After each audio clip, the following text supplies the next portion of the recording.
Viral pengakuan warga Jepara rela habiskan uang pribadi 3,7 rupiah miliar untuk jembatan.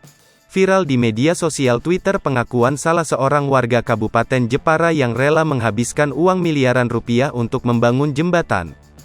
Pengakuan ini disampaikan akun @joyowaskito dalam cuitannya pada Selasa, tanggal 3 Mei tahun 2022. Cuitan itu disertai foto jembatan yang sebagian berkelir biru. Hingga berita ini ditulis, cuitan itu disukai 344 dan di-retweet 118. Diketahui dari komentar cuitan tersebut bahwa pembangunan jembatan menggunakan 99% dana pribadi. Saat ditemui Tribun Muria di kediamannya, di Dukuh, Kedung Desa Kecapi, pemilik @joyowaskito yang bernama asli Kolil membenarkan pengakuannya di Twitter. Pria usia 58 tahun itu menceritakan kepada Tribun Muria, jembatan itu dibangun pada akhir 2019, dan hanya membutuhkan waktu 3 bulan. Perkiraan Bapak Kolil kepada Tribun Muria, dimulai Oktober hingga selesai Desember tahun 2019. Dia mengaku niat membangun jembatan ini untuk membantu warga setempat yang kasihan dan tidak tega melihat warga, karena saat musim hujan terjadi banjir hingga sedada tetapi masyarakat tetap memaksa menyeberangi sungai untuk bekerja tepat waktu karena kebutuhan hidup.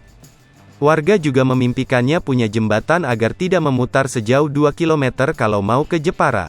Setelah jembatan selesai dibangun, Kolil mengaku lega, jembatan selebar 6 meter dan sepanjang 22 meter itu kini bisa dilewati warga sekitar.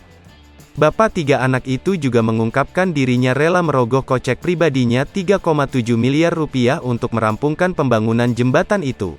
Dalam proses pembangunannya, Kolil juga mendapat bantuan dari beberapa orang yang bersimpati padanya.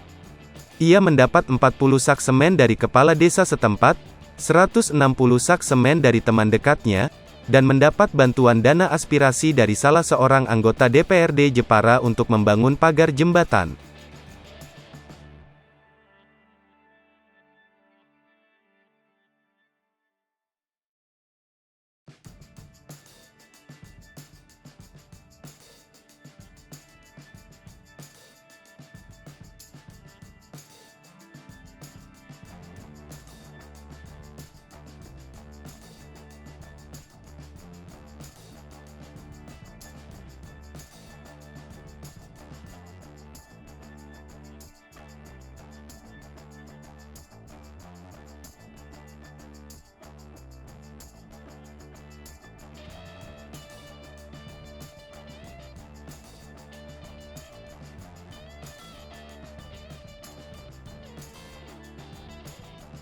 Sasri Popo TV, jangan lupa komen, like, dan subscribe, serta tonton terus berita-berita terupdate lainnya ya.